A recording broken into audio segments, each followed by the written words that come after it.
Muchas gracias, Oscar, por aceptar esta presentación. Si gustas, puedes primero platicar con ellos y después presentar tus diapositivas, como tú gustes. Sí, bueno, antes que nada, gracias por la invitación y buenas tardes a todos. Como dice su profesora, yo soy Oscar Maldonado, soy de Puerto Vallarta, actualmente estoy en Puerto Vallarta, estudiando el doctorado de Desarrollo Sustentable y Turismo. Lo que vamos a hablar ahora es un poco sobre lo que es el turismo sustentable y algunas de sus variantes, en qué consiste y las cosas que se han desarrollado en nuestro país referente a ese tema. Vamos a iniciar. Voy a compartirles las diapositivas. Algunas quizá me las brinque por cuestiones de tiempo, por cuestiones de importancia. Vamos a enfocarnos un poco en lo que considero yo que es más importante analizar. Cualquier duda que tengan me la pueden decir al final o cualquier pregunta, quedo a sus órdenes. Si existe alguna interferencia en que no se escuche o que no se vea la diapositiva, por favor también ustedes que están de aquel lado, háganmelo saber.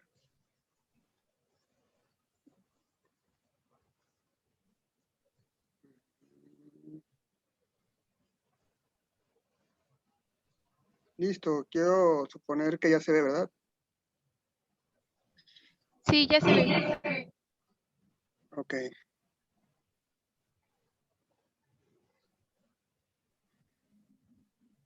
Bueno, vamos a iniciar. Como decíamos, el tema es turismo alternativo o turismo sustentable en México, estrategias y proyectos alternativos. ¿Qué es lo que tiene contenido esta presentación? Bueno, es ¿qué es el turismo sustentable? Un poco de casos de éxito que podemos encontrar, cómo se pueden desarrollar proyectos referentes a este tema y cómo podemos identificar proyectos o oportunidades en relación al turismo sustentable. Bueno, quizá han escuchado el concepto de desarrollo sustentable y está formado por tres áreas principalmente, la cuestión social, la económica y la medioambiental. Está el concepto de desarrollo sostenible y desarrollo sustentable. ¿Cuál es la diferencia? Pues en realidad muy poca. Lo que se conoce como sostenible es más porque se usa esta palabra en Europa, en España utilizan más la palabra sostenible y aquí en Latinoamérica utilizamos más las cuestiones de sustentabilidad. ¿A qué se refiere con el tema social? Bueno, lo social tiene que ver todo lo que hacemos, todo lo que nosotros estamos trabajando en este momento. La cuestión cultural, la cuestión política tiene mucho que ver con el tema social. La economía como tal también, sin embargo, se divide para que sea de mayor entendimiento. Y la cuestión medioambiental. Bueno, todos sabemos que el tema ambiental pues es de carácter cultural también. Vamos a hacer un análisis, vamos a hacer un ejemplo. ¿Qué se refiere con cultura? La cultura, pues en realidad es todo. Hay un autor que se llama Bourdieu que menciona que la cultura es cualquier actividad humana. En un aspecto coloquial sabemos que lo cultural tiene que ver con el arte, con el diseño arquitectónico, etcétera. Pero en realidad lo cultural tiene que ver con cualquier actividad que hacemos nosotros, incluso comer, e incluso bañarnos, etcétera. Y el momento de que nosotros pisamos un territorio natural, ya estamos culturizando ese territorio. Al nosotros poner nuestro pie en un área natural, estamos haciendo un impacto sociocultural. ¿Cómo inicia el tema de la sustentabilidad? El tema de la sustentabilidad inicia con unos autores que se llaman Nuestro Futuro Común o el informe o el Club de Roma se llama. Eso fue alrededor de los años 70 cuando empezaron a haber cambios en los espacios naturales. Sin mencionar la palabra sustentabilidad, ya se observaba que existían cambios en las áreas naturales, que los ríos que estaban cambiando de cauce, que llovía menos, que los glaciares se estaban deteriorando. A partir de eso se empezaron a hacer convenciones, congresos, conferencias, como el Informe Brundtland, como la Carta de Lanzarote, etcétera, que hablaban sobre el impacto que teníamos nosotros como sociedad en los espacios naturales. ¿Qué daño estábamos haciendo? Fue a partir de los años 80 cuando la palabra sustentabilidad ingresó como tal en nuestro léxico, en nuestros idiomas, por llamarlo de alguna manera. Y el tema de las áreas protegidas fue una de las principales medidas que se tomaron para la protección de los recursos naturales. Hablando en cuestión internacional, la primera área protegida que existió fue el Parque Yellowstone. Fue en 1876 en Estados Unidos. Pero su protección no fue por una razón de conservación. Fue más porque tenía una belleza escénica que se quería conservar y hacerlo un parque natural.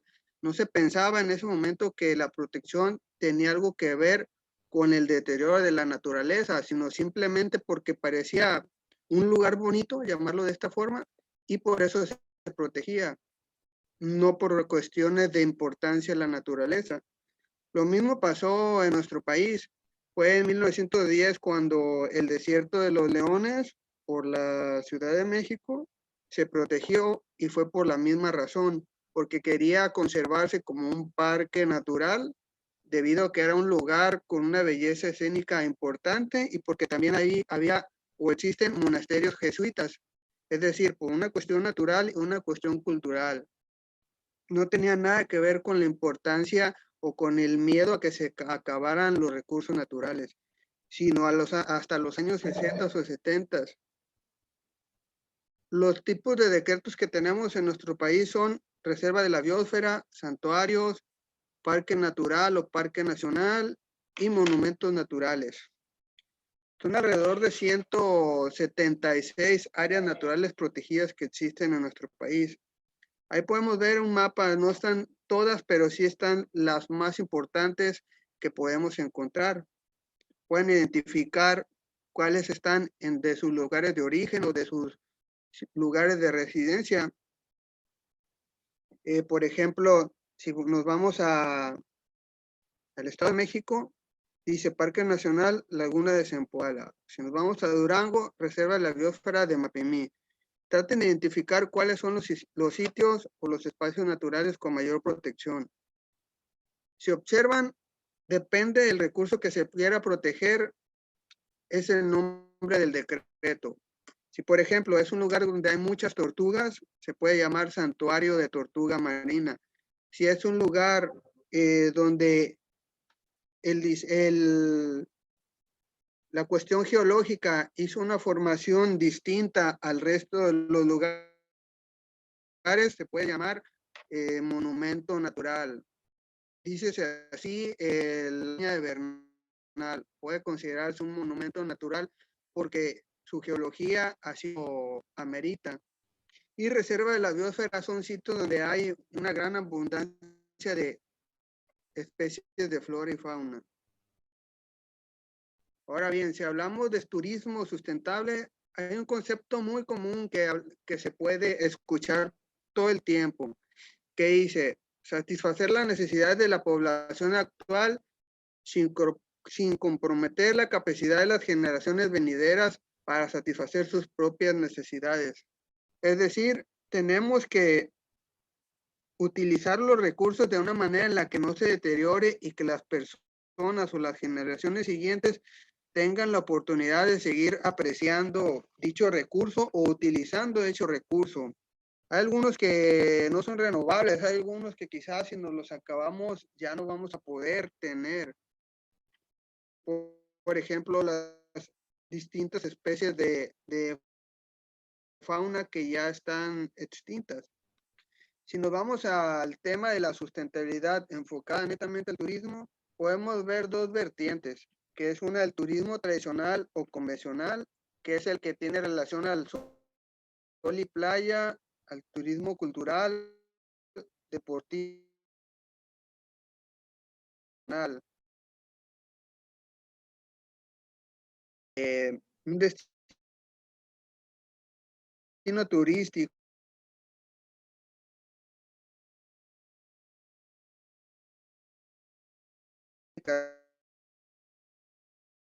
Entonces, ese es un turismo tradicional o convencional. Digamos que es el turismo de masas, también llamado de esta forma, porque es el que genera mayores dividendos debido al volumen de personas que llegan. Pero si hablamos en temas de sustentabilidad, hay otro que se apega más a esta característica, que es el turismo alternativo. La palabra alternativo tiene que ver con lo que básicamente se entiende, alternativa, que es una alternativa, una opción que se sale de las tradicionales o de las que regularmente tenemos. Y suponemos que tenemos un problema de X índole y vemos que no lo podemos resolver, alguien puede decir, bueno, tenemos esta otra alternativa a la común. Esto es lo que tiene relación con el turismo. Se divide en tres: ecoturismo, turismo de aventura y turismo rural. El turismo de aventura es básicamente aquella actividad en la que tenemos que hacer cierto esfuerzo físico. Cualquier persona la puede hacer, pero siempre que tenga cierta condición, cierta habilidad, y se divide en tres partes: en aire, en tierra y en agua. ¿Cuáles conocemos de estas? Si nos vamos a turismo de aventura en aire, bueno, vuelo en globo, vuelo en ala delta, paracaidismo. Si nos vamos al turismo de aventura en tierra, pues tenemos al montañismo, a la escalada, el rapel, la cabalgata. Si nos vamos al turismo de agua, son casi todas esas actividades que podemos hacer en el río o en el mar. Es decir, tiene, aparte de ser necesario tener una habilidad o una cierta condición física, se necesita también entender que se arriesga un poco el físico, o arriesgar el pellejo, por hablarlo así. No en todas al mismo grado o a la misma escala, pero sí, de cierta forma, tienes que comprender esa situación. Sin embargo, la puede hacer cualquier persona, no hay algo que te evite hacerla, ni la edad, ni tu género, ni tu condición o situación económica, por llamarlo así. Ahora, el turismo enfocado al ecoturismo es aquel en el que realizamos actividades en sitios naturales, en el cual tenemos cierta apreciación o contacto con la naturaleza. Y aquí cabe cualquier sección, cualquier sector, incluso los aspectos académicos caben en el área de ecoturismo. Podemos ver que ahí uno de los ejemplos es proyectos de investigación biológica, los talleres de educación ambiental, observación de ecosistemas, observación de fauna y observación sideral, que esa, bueno, depende del clima y de la situación o del lugar en el que nos encontremos. Quizá en las ciudades grandes no, por las cuestiones de contaminación, pero quizás en sitios pequeños, en comunidades rurales, sí puede entrar. Y bueno, aquí viene una actividad que me resulta bastante interesante y que incluso creo que todos la hemos hecho sin pensar que la estamos realizando, que es el turismo rural. Vamos a pensar en algo. Nosotros podemos pertenecer a un sitio, podemos vivir en algún lugar con características especiales que cuando viajamos buscamos lo contrario, ¿no? Hay personas que quizá no crean interesante llegar a sitios rurales, a comunidades rurales, a hacer actividades turísticas, o las vean algo tan vago o tan común que no le ven lo especial. Las personas que viven en la ciudad buscan sitios pequeños. Las personas que viven en sitios pequeños buscan viajar a la ciudad cuando tienen vacaciones, ¿no? Quien no tiene playa busca destinos de playa. Quien tiene playa regularmente busca las ciudades grandes donde no tiene lo que ellos tienen en sus destinos. ¿Qué podemos hacer en actividad de turismo rural? Pues etnoturismo, vivencias místicas, fotografía rural, talleres gastronómicos. Las cosas más pequeñas que podemos ver que se realizan en una comunidad pueden ser interesantes para alguien. Por ejemplo, los extranjeros regularmente buscan los talleres gastronómicos, buscan la gastronomía. Recuerden que la gastronomía de nuestro país es patrimonio cultural de la humanidad. La mayoría de las personas vienen porque esa es una cosa que buscan en nuestro país. El agroturismo, quizá alguno de nuestros padres o alguno de nuestros abuelos o nosotros mismos hemos hecho actividades o hemos trabajado en el campo y que podemos pensar, bueno, ¿quién le puede interesar esa parte? Recuerden que la gente busca cosas distintas, busca hacer algo que regularmente no hace, independientemente de la actividad y de lo básico que pueda considerarse. Supongamos una persona que se dedica a hacer ladrillos. En Sinaloa, donde yo viví un tiempo, había alguien que hacía tours a las ladrilleras. Quizá a nosotros no nos interese, pero hay un grupo o cierto sector o cierto mercado que sí considera interesante hacer algo que regularmente no hace. Así que las oportunidades están incluso en las cosas más insignificantes, dicho entre comillas, que podamos observar. La Secretaría de Turismo tiene el programa de pueblos mágicos y creo yo que los que estamos aquí, si no me equivoco, la mayoría hemos visitado por lo menos un pueblo mágico. ¿Qué sucede? Este programa lo que quiere es impulsar las actividades tradicionales, las actividades que hacen regularmente en una comunidad. Y es a partir de esto que se pueden impulsar otras actividades. Es decir, el turismo rural o el ecoturismo o los proyectos de turismo de cualquier tipo en zonas pequeñas no va a quitar la actividad principal, sino va a impulsar lo que ya existe y llega como una alternativa. Es decir, podemos ver aquí que dice agroturismo, talleres gastronómicos, aprendizaje de dialectos y en caso de que fuese una comunidad indígena, talleres artesanales. Todo esto se va a permanecer, va a seguirse realizando. No es que llegue el turismo a quitarlo, porque si quitamos todas estas actividades, no se estaría realizando la actividad de turismo rural. Así que turismo como tal es una actividad secundaria que se suma a lo ya existente. Tenemos algunos casos de éxito que podemos analizar.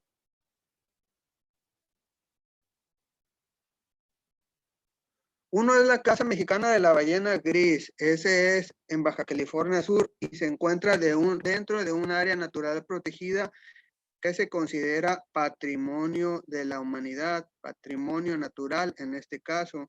¿Y quiénes trabajan en este sitio? 90 ejidatarios que tienen 25 años de nacimiento con su empresa. Es decir, no son personas que llegaron y acapararon los recursos en el sitio, sino que la idea de las actividades de turismo alternativo es que la gente que vive en ese sitio sea la que desarrolle esas actividades. Entre las que impulsan son el avistamiento de ballenas y avistamiento de aves. Así como otras que no tienen relación directa al turismo, que es la exportación de sal, perdón. Los encuestados son personas de 57 a 69 años, es decir, las personas que participan en ese proyecto. Y no todas las personas que están dentro de la comunidad están obligados a participar. Aquí hay un dato muy importante o muy interesante. Dice que el 83% de la población nació en otro estado, como Guanajuato y Michoacán. ¿Por qué creen que es eso? Existe una razón de peso y es que en la década de los 80 y en la década de los 70 el gobierno federal consideraba las zonas de playa, las costas, como zonas inútiles, zonas con poca población o nula población, y decidió regalar hectáreas de territorio frente al mar y de zona montañosa a personas que decidieran irse ahí. Por eso es que podemos encontrar mucha gente de Guanajuato o de Michoacán en lugares tan lejanos o en nuestras costas, en costas que son ajenas a ellos. Es decir, en Jalisco, casi toda la costa sur está habitada por gente de Michoacán, por la razón que les digo. En ese tiempo no tenían valor. Ahora creo que son los sitios más valiosos, los territorios o los terrenos o hectáreas más caros, la zona de playa. Sin embargo, en ese tiempo no era así. Por eso es la razón de la población de Guanajuato y Michoacán. Y tiene certificaciones. La primera es la norma 133, que se refiere a las actividades de ecoturismo. Es decir, no es gente improvisada que dijo un día, vamos a ver las ballenas, vamos a ver gente, vamos a llevar a gente que esté interesada en ver ballenas.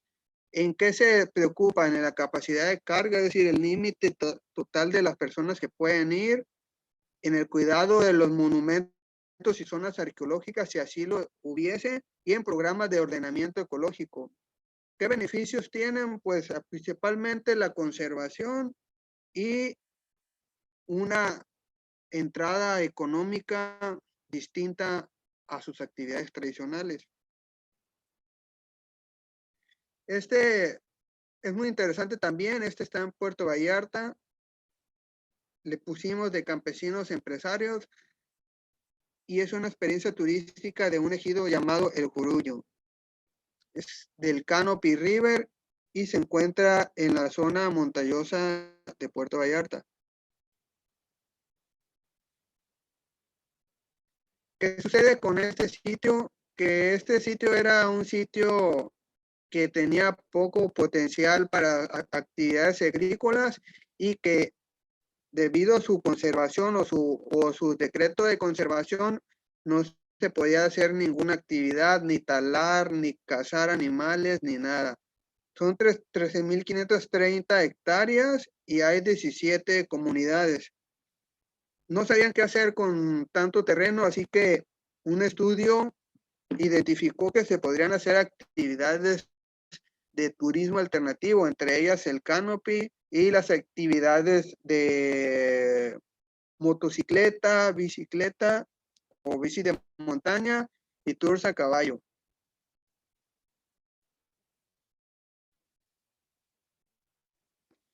Primero empezaron 36 ejidatarios, después fueron disminuyéndose 15, después 14, porque la gente sabemos que no tiene, o quizá me incluye a veces, no tenemos paciencia, queremos que los beneficios lleguen rápido. Al estarse saliendo los ejidatarios, quedaron como 8. Y al ver que el proyecto sí tuvo un gran beneficio y que tuvo también apoyo del gobierno federal, los demás que se han salido pues se arrepintieron y buscaron la manera de integrarse. Ahora es uno de los sitios más importantes en actividades de turismo alternativo en Puerto Vallarta. Y también tiene algunos récords. Tenía la línea de canopy más larga del país, que después llegó otra y puso otra más larga. Y tiene el puente colgante motorizado más largo del país. ¿Qué quiere decir con motorizado? Que es un puente colgante en el cual puedes pasar en motocicleta o en autos pequeños. Y hay otro que se llama Expediciones Sierra Norte, y este es un grupo de comunidades en la Sierra Norte de Oaxaca que decidió hacer proyectos de ecoturismo. Aquí pasa algo muy interesante.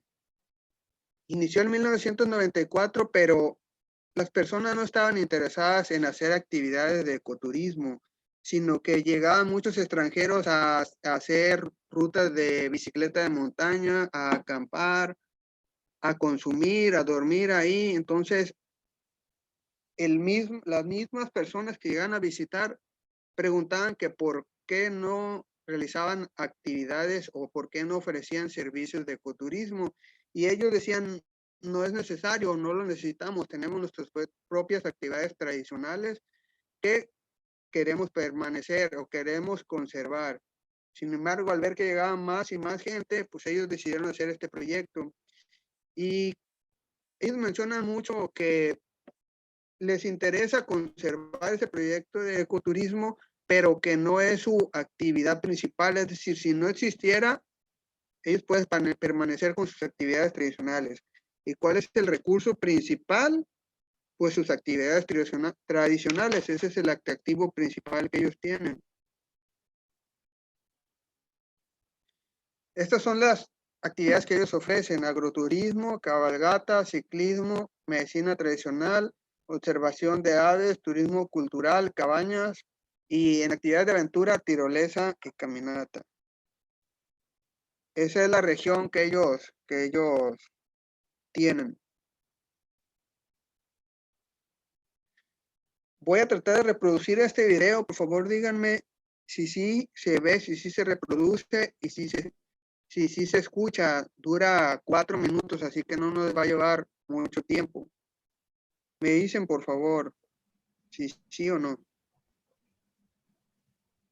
Ahí escrito.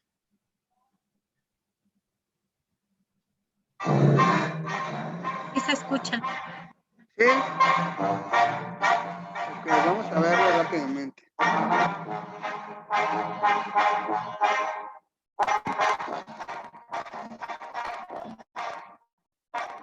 Aquí la riqueza es más espiritual. Tienes una casa propia, un terreno propio, un trabajo propio, no dependes de un horario, tú eres libre. Esta libertad te hace rico. Los pueblos abandonados son pueblos unidos. Hay que sentirnos hermanos. Todos tenemos derecho a esta sagrada tierra.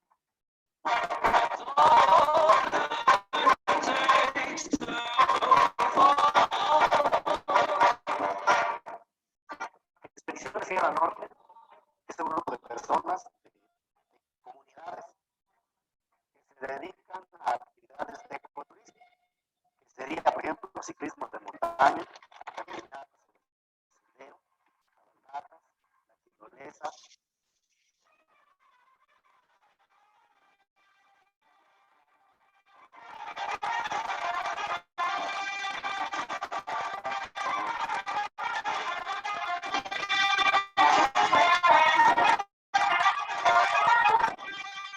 También tenemos áreas de descanso.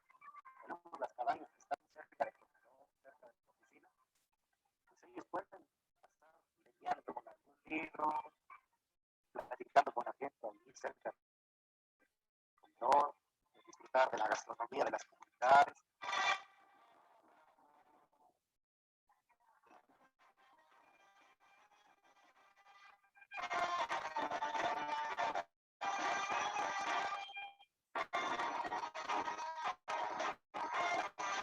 Los beneficiarios, los que se benefician directamente son las comunidades. Los productos del campo, nosotros los vendemos con los visitantes.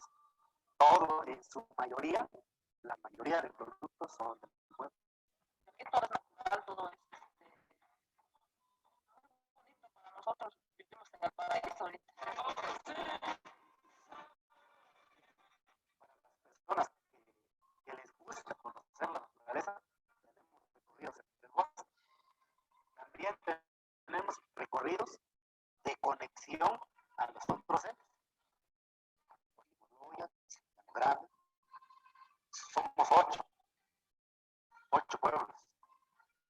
Queremos que la gente nos conozca individualmente, como cada centro, pero también que nos conozca como red.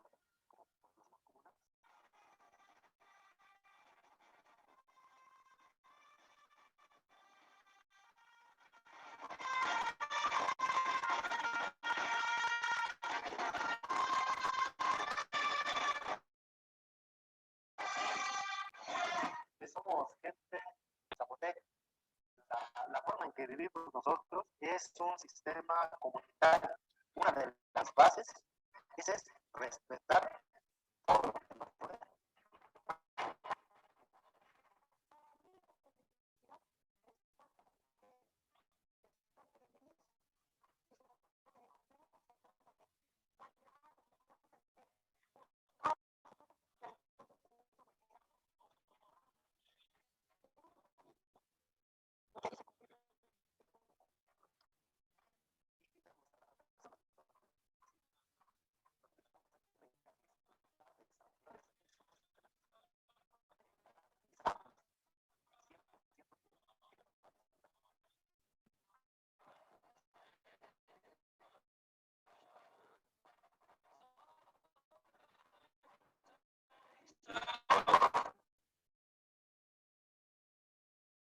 Vamos a continuar.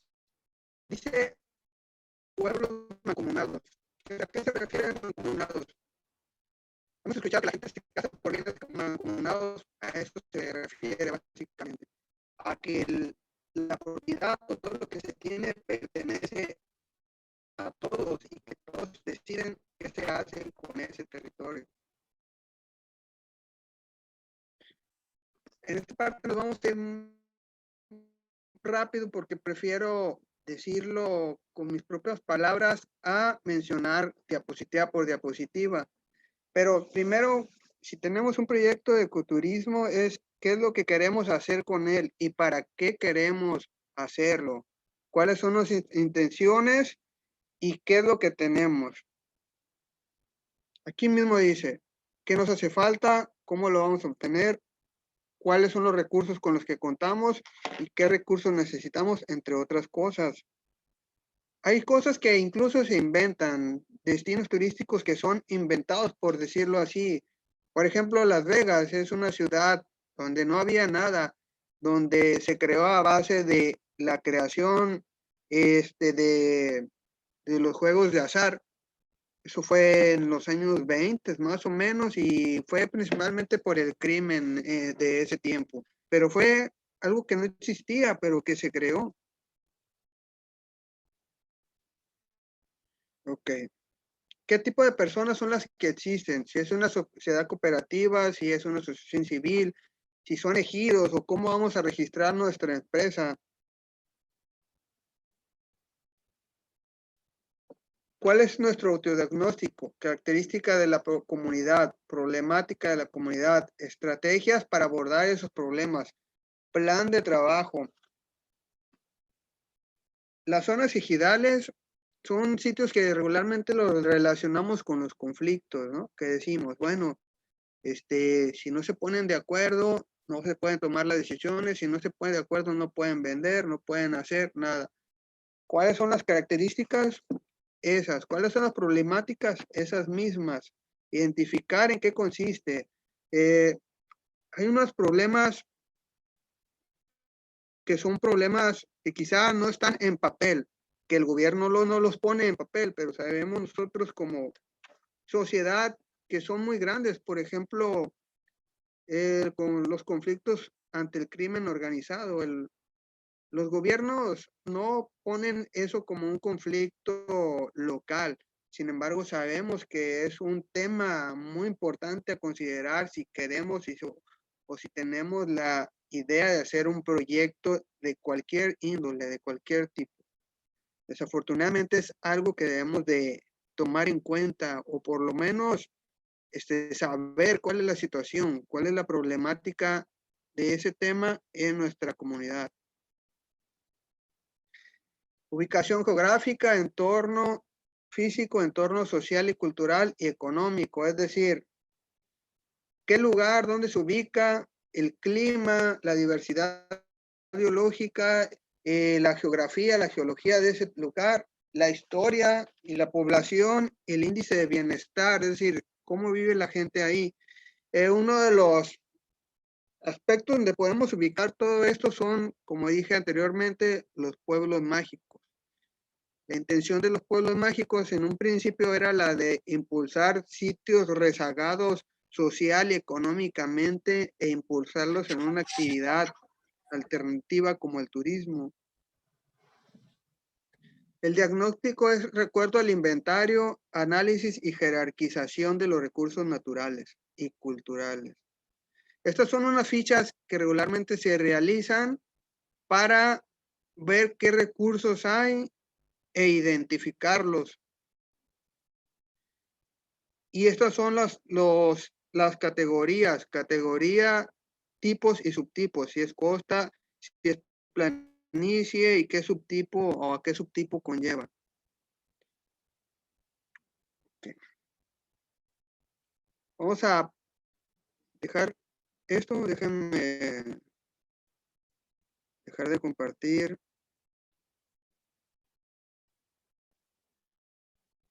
Un minuto.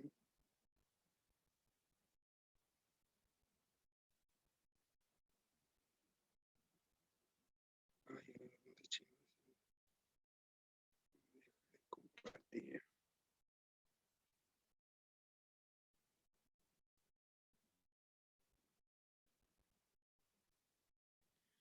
Ok. Bueno, si pueden poner unos minutos su cámara, los que puedan o los que la tengan, para poder yo sentir que estoy hablando con alguien. Sí, chicos, por Y favor, vamos activen a su terminar cámara. con algunas ideas.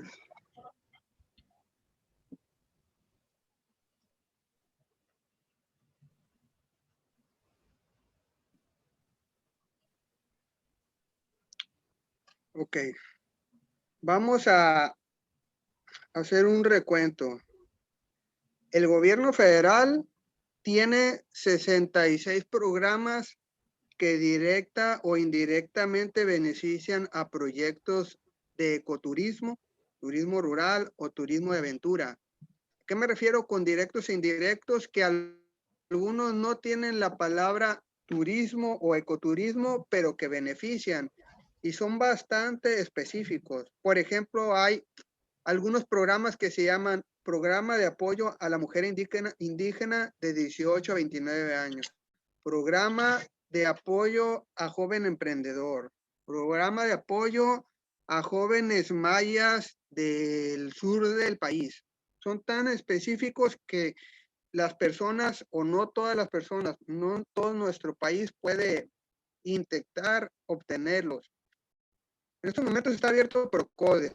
Procodes es un recurso o un fondo el cual te permite hacer proyectos de ecoturismo, pero que entiendo que la burocracia es algo que a nadie le gusta, ni a mí me gusta, ni a nadie. Es decir, ni siquiera nos gusta irnos a formar a comprar las tortillas o ir a esperar al banco a que nos atiendan. No nos gusta esperar. Sin embargo, pues la paciencia es muy bien recompensada. Estar dando vueltas y vueltas para estar haciendo trámites de ese tipo nos puede dar un beneficio. Pueden checar esos 66 programas que existen y son tan específicos que a más de uno podemos entrar nosotros. Si tenemos una idea, si tenemos una propuesta, podemos ingresar. Hay dos formas, que es a fondo mixto y a fondo perdido. A fondo mixto se refiere a que es 80-20, es decir, el gobierno te da 80% del dinero y tú pones un 20%, porque así ya te comprometen a que tú vas a hacer algo bien, ya estás metiendo tu dinero, entonces a nadie le gusta perder lana, ¿no? Y el otro es a fondo perdido, donde el gobierno te da 100,000, 120,000 o 300,000 para que tú realices un proyecto de determinado tipo. Voy a hablar un poco de mi persona, no en un aspecto de egocentrismo, sino en un aspecto de que es posible hacer cosas, es posible obtener algo. Es decir, yo ahorita estoy en el posgrado, sin embargo, yo he trabajado de todo, ¿no? Siendo de Puerto Vallarta, principalmente en el sector turístico. Me ha tocado trabajar en la hotelería, me ha tocado trabajar en restaurantes, trabajar de guía de turista, trabajar en actividades de turismo alternativo como del que les estoy hablando y trabajar en comunidades como de las que les comenté. Pues el coronavirus no se puede dejar de lado, ¿no? Lo del COVID. Estamos hartos de hablar de eso, pero vean, ahorita están todos en sus casas, cada quien desde su computadora o desde su celular, no sé, tomando una clase, y es algo que tenemos que tomar en cuenta. A mí me afectó porque yo tenía proyectos personales. Eh, yo solicité un recurso a una fundación de Inglaterra que se llama Fundación Rutherford para un proyecto de ecoturismo, para un proyecto de mi tesis, vaya. Desde el año pasado me lo autorizaron y desde abril no me lo han dado porque se supone que no puedes salir en campo, no puedes ni siquiera salir a la calle, aunque ya están, las restricciones ya son menos, pero hasta ahora ya me dijeron que si ya quería el apoyo, pues obviamente ya les dije que sí, ¿no? Que sí lo necesito. Son hablar de mí puede. Ahora, ¿y dónde estaban, no? Pues un proyecto personal,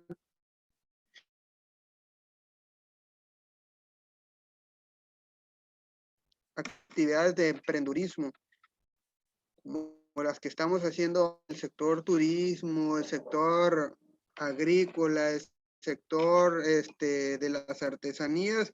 En todo hay mercado y creo que es el momento adecuado para generar proyectos, quizá no de aplicarlos, pero sí para generarlos.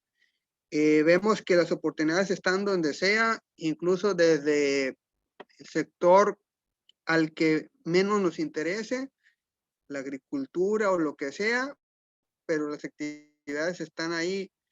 Vean, hagan un ejercicio personal de dónde son, qué hay a su alrededor, qué hay en sus comunidades o qué hay en sus colonias mismas que pueda ser aprovechable, ya sea para el sector turismo, para el sector de las artes, para el comercio, etcétera. Bueno, creo que pues es todo lo que tengo para aportarles en este momento.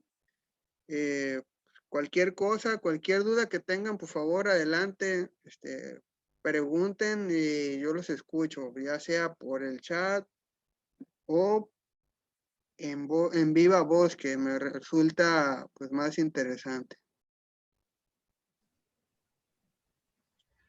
Si hay alguna duda, adelante. Bueno, en lo que ellos estructuran su pregunta, oye, está bien interesante el tema, en particular el caso que mencionaste, que creo que es el que tú estás desarrollando, que es el de Jorullo, ¿se llama la comunidad?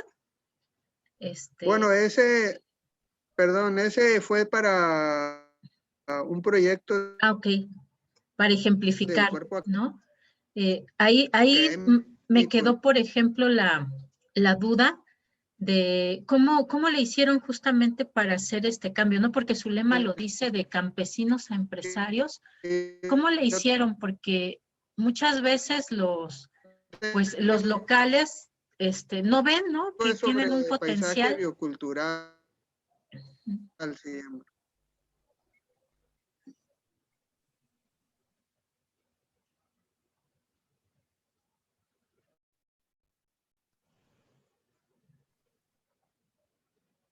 Bueno, ¿me escucha, maestra? Sí, es que me salí yo un rato, está un poco fea la señal.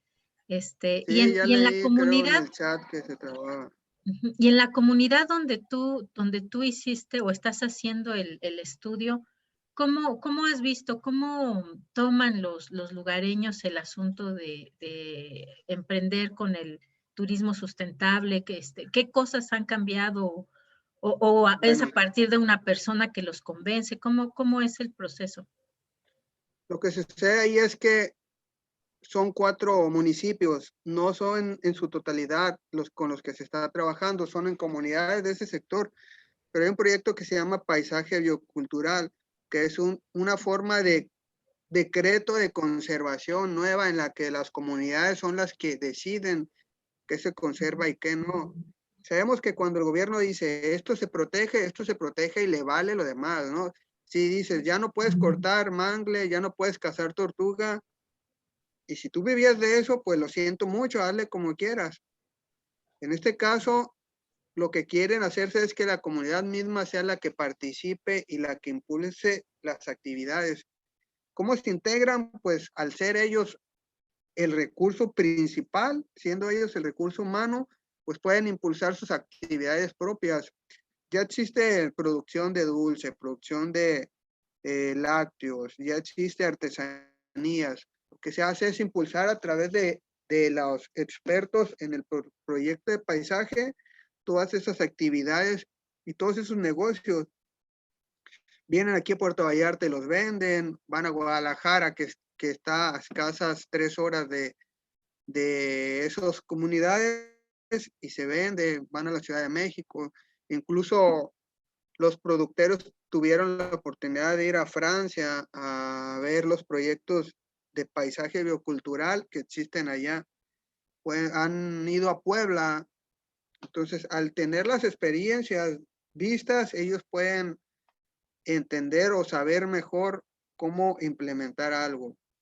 Antes había un programa que salía en la televisión que se llamaba De Comunidad a Comunidad, donde un niño decía lo que había en su pueblo a otro niño y después el otro niño decía lo que había en su pueblo al otro y se compartían todo lo que existía. Eso es lo que se está tratando de implementar, pero no de comunidad, sino de estado o de país. Por eso es que han podido ir a otros sitios.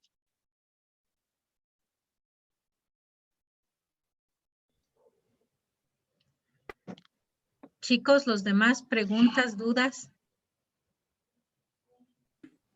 Yo tenía una pregunta, bueno, dos preguntas concretas. La primera era con el ecoturismo. No entendí la diferencia de los demás. O sea, lo que yo anoté era que pues tenían una cierta apreciación y contacto con la naturaleza y tenían pues principalmente observación y proyectos de investigación. Pero bueno, mi pregunta es eso. ¿No se parece también a todos los demás? O sea, ahí no entendí muy bien la diferencia con el ecoturismo. Ok. Bueno, la diferencia es que el ecoturismo es más enfocado a un espacio natural y en el cual se puede apreciar o hacer actividades para conservar un recurso natural o un recurso natural, ya sea flora o fauna. Y en este se hace principalmente por una cuestión ética o moral. No se utiliza directamente el recurso y no necesitas, digamos tú, no necesitas tener hacer un ejercicio físico en ese sitio. Vas y aprecias, tomas fotos, distingues, etcétera. Y la diferencia con el turismo de aventura sería que en ese ya haces por llamarlo así, un uso más rudo del recurso natural. Por ejemplo, la lancha, ¿no? Que la lancha pues va por el mar, impacta, pescas y ya estás haciendo un daño o un impacto más rudo a la naturaleza. Esa sería la diferencia con el ecoturismo. Y el turismo rural va más con una connotación cultural de apreciación, pero a las comunidades y a la cultura local, más que a la apreciación de la naturaleza, que sabemos que es una combinación. La naturaleza y la cultura son una simbiosis, es decir, ya están integradas en casi cualquier aspecto. No sé si me expliqué o... Sí, gracias. No sé No, de si nada. puedo seguir con otra pregunta. Sí, adelante. Bueno, siguiendo con lo mismo de, por ejemplo, en el turismo donde, bueno, al final cualquier turismo representa, pues, a tener gente en una comunidad que no es propia. Y, por ejemplo, nosotros, bueno, en la materia estamos igual investigando zonas turísticas que no son tan reconocidas. Y, por ejemplo, estamos viendo en una parte específica de cómo se conserva ese espacio. A mí, bueno, personalmente yo estaba reflexionando ¿cómo es que no se impactan esos ambientes? Si, por ejemplo, alguien puede llevar una botella de plástico y tirarla, ¿no? Entonces, o aunque no lo quisiera, o sea, que no se apropie de él, ¿no? No sé, al ir a la bicicleta se le caiga, o sea, ¿cómo es que esas pequeñas cosas, no generan un desequilibrio ambiental? Ok. Bueno, al final, si somos honestos con nosotros mismos, el impacto cero, pues no existe. El impacto cero como tal sería verlo en video, si acaso, si no impactas. Y aún así ya se impactó porque alguien grabó ese video para que tú lo veas, ¿no? Lo que se tiene que hacer es la disminución de ese impacto en los espacios naturales.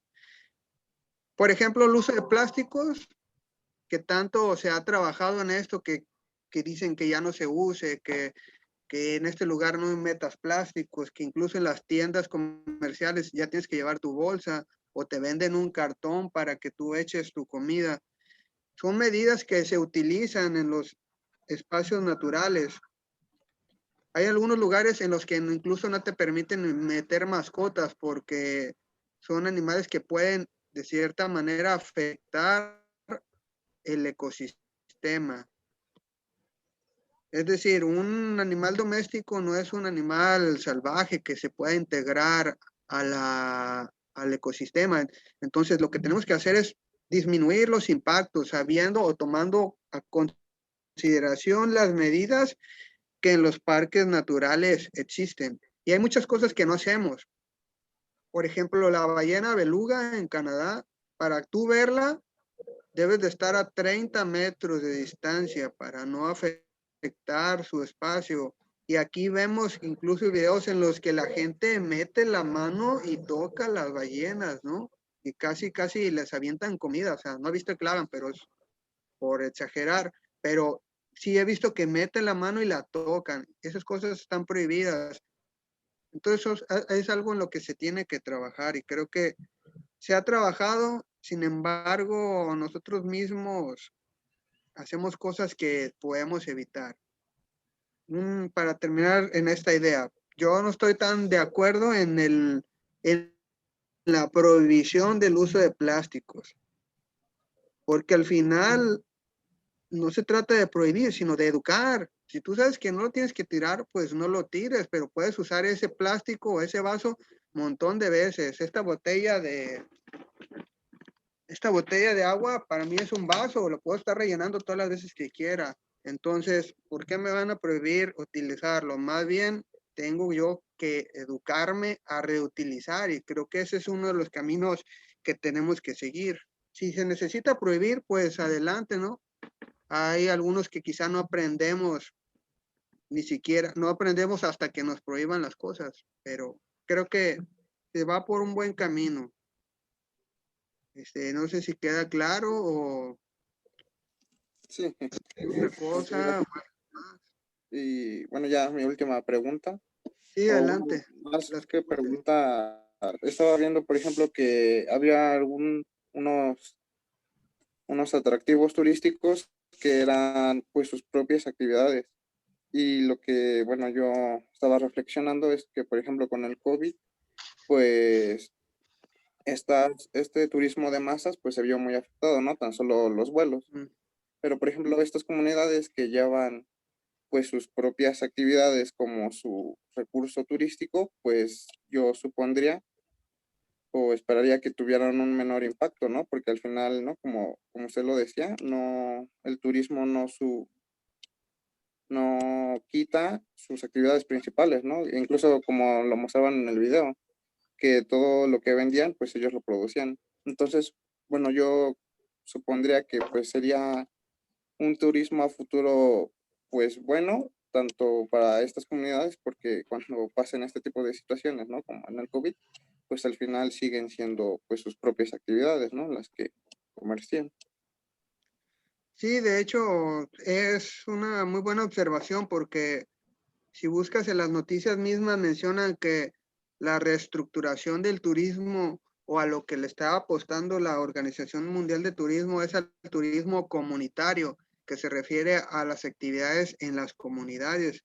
porque el turismo de masa seguiría afectando debido a la pandemia y debido a que la masificación es un conglomerado de personas, ¿no? Y se le está apostando más al turismo comunitario, llamarlo de esta forma, al turismo cercano, a viajar cerca, que a lo mejor yo quiero ir a Dubái o yo quiero ir a Nueva York, pero no puedo o no quiero porque voy a necesitar tomar un viaje, necesitar ir al aeropuerto, etcétera.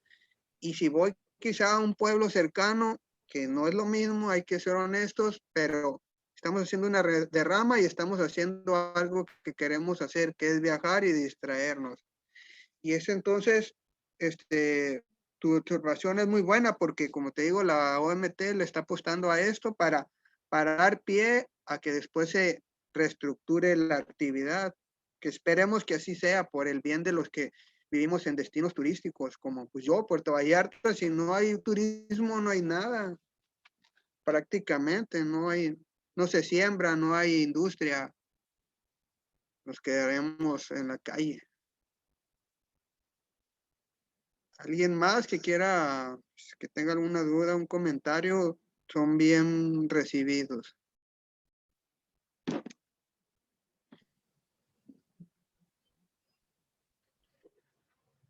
¿Nadie más, chicos? ¿Todos tienen todo perfectamente claro?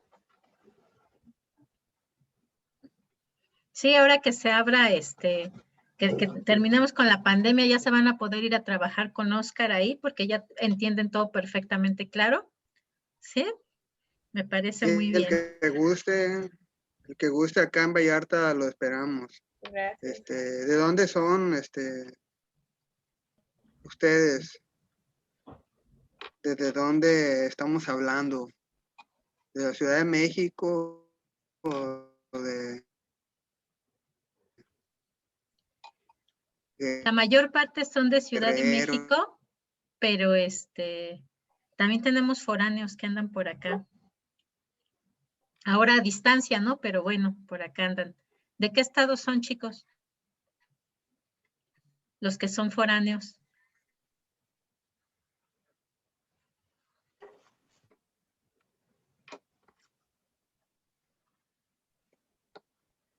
Creo que todos somos de la ciudad.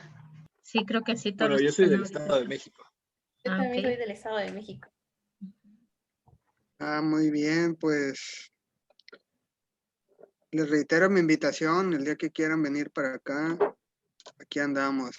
Nada más se hacen su examen de COVID y su cubrebocas y acá los esperamos.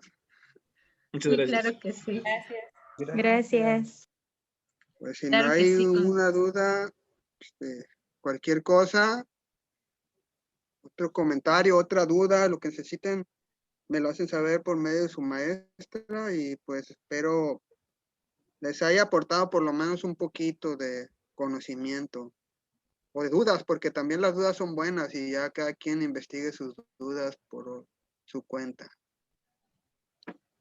Pues muchas Sí, gracias. gracias. No hay como que un experto nos hable exactamente de qué es el turismo sustentable o sostenible, ¿no? Y sobre todo, pues de las experiencias que ya existen, porque a veces se piensa que no en cualquier lado se puede aplicar, ¿no? El turismo sustentable, pero pues ya incluso nos mencionaste de lugares que aparentemente no tenían nada, pero pues nuestro país es un lugar que tiene muchos atractivos en cuanto a paisaje biocultural, ¿no? Y pues eso justamente Sí, es lo que se puede potencializar, ¿no? sí,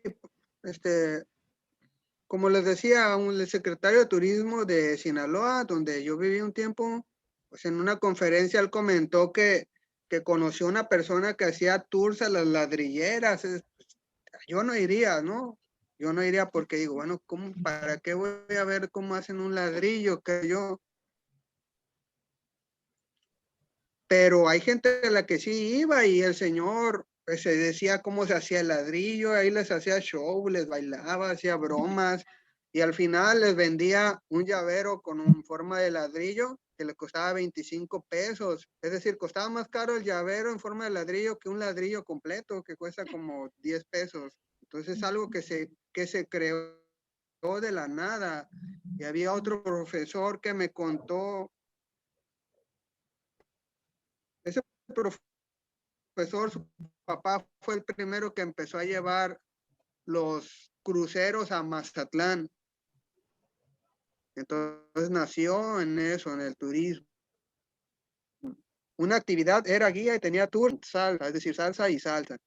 Y que quienes más lo compraban eran los canadienses. Y que se trataba de que llevaba a los grupos de canadienses a hacer salsa mexicana, y después les ponía música de salsa y los ponía a bailar salsa. Es decir, alguien les enseñaba a hacer salsa y luego alguien les enseñaba a bailar salsa.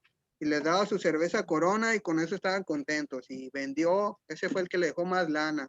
Es decir, parece hasta tonto, ¿no? Pero pues si deja dinero, pues yo lo haría, aunque tenga que ponerme a bailar y hacer salsas en molcajete, ¿no? Así Sí, que pues las justamente hay oportunidades que están. conocer cómo enfocar, ¿no? La actividad, porque digo, pensando en lo de la ladrillera, pues por ejemplo, a lo mejor a los estudiantes, pues sí sería interesante que vayan a conocer todo el proceso de producción, ¿no? Entonces, pues sí, tendríamos como que interés en conocer ese tipo de procesos, ¿no? Y Sí, claro, bueno, pues este asunto de la salsa, pues sí, para los extranjeros es algo que ellos no tienen, ¿no? El asunto es que seamos capaces de valorizar eso que tenemos, ¿no? Que puede ser como la producción, que puede ser, pues esto que decían, enseñarles a bailar salsa es algo que ellos no tienen, y cómo se puede enfocar en un proyecto que sea productivo y que mejore la situación de una comunidad, ¿no? Sí, eso está muy interesante. Pues. sí, sí, bastante. Individual, que no, aunque sea acostados en la cama, una idea de algo que podrían hacer. Por más tonto que les pueda parecer, pero a lo mejor para alguien no lo es. Pues sí. Pues muchas gracias, Oscar, por el tiempo dedicado, por tu presentación. Para alguien va a resultar muy atractivo. Sí, sí. Gracias a ustedes y pues les dejo con usted, maestra, mi correo o el teléfono en caso de que necesiten algo, pues no duden en contactarme. Muchas gracias. Creo que es un momento de apoyarnos en lo que no hay, pero pues los puedo escuchar o los puedo ayudar en alguna tarea.